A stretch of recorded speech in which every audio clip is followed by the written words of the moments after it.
Pengertian pengelolaan jasa lingkungan.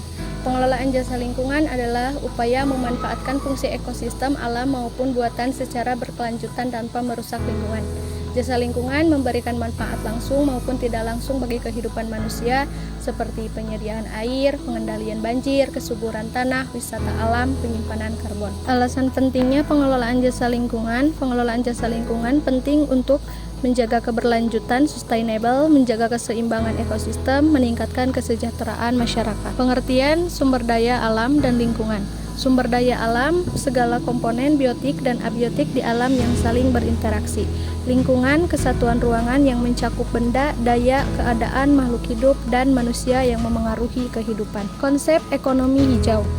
Ekonomi hijau adalah konsep pembangunan yang menggabungkan pertumbuhan ekonomi dan kelestarian lingkungan, mengurangi kerusakan lingkungan, meningkatkan kesejahteraan sosial, mendukung pembangunan rendah karbon. Prinsip utamanya, kebutuhan generasi sekarang terpenuhi tanpa mengorbankan generasi mendatang. Pengertian ekosistem. Ekosistem adalah hubungan timbal balik antara makhluk hidup, lingkungan, fisik. Tujuan menjaga keseimbangan produktivitas, stabilitas lingkungan. Contohnya, hutan, sungai, laut. Pemanfaatan jasa lingkungan secara lestari. Prinsip pemanfaatan. Tidak melebihi daya dukung lingkungan menggunakan teknik ramah lingkungan. Contohnya, penebangan kayu tidak melebihi pertumbuhan pohon menggunakan teknik IL. Definisi dan konsep dasar ekonomi ekologi memandang alam bukan hanya sebagai sumber daya yang bisa diambil, melainkan sebagai sebuah pabrik atau sistem produksi yang menghasilkan hal utama seperti barang, produk fisik yang bisa diambil langsung, yaitu kayu, buah-buahan, tanaman, obat.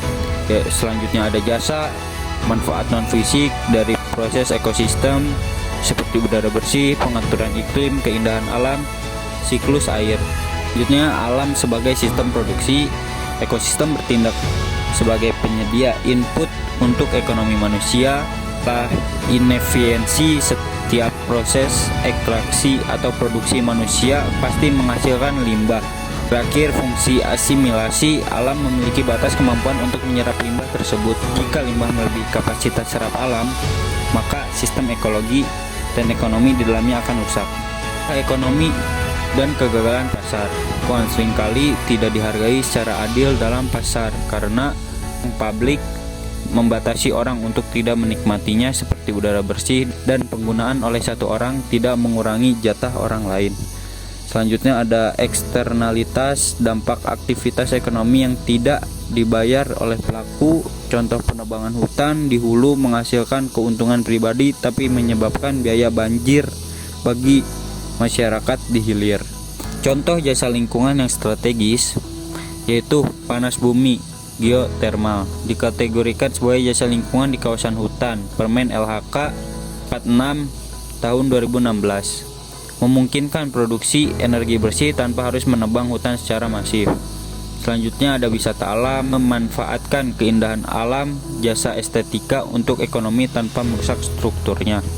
Dan yang terakhir ada tata air. Hutan berfungsi sebagai pengatur air alami, penting untuk mengubah paradigma dari air sebagai barang gratis menjadi jasa yang perlu dijaga kelestariannya.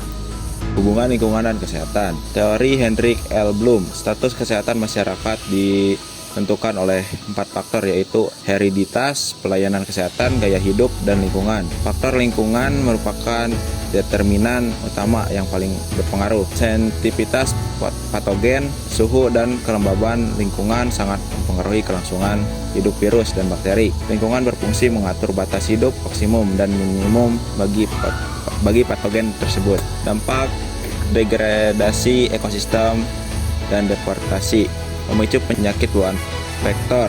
Terjadinya pertukaran populasi patogen antara penghuni dalam hutan dengan populasi luar hutan. Faktor penyakit, kerusakan ekologi dan pembangunan bendungan berkaitan dengan peningkatan kasus malaria, Ebola, skitomiasis, demam berdarah, pes, dan virus lesa. Contoh kasus di Haiti, degradasi hutan memicu banjir tropis yang menghancurkan lahan pertanian dan menyebabkan ribuan korban jiwa. Pengaruh urbanisasi dan pemanasan global.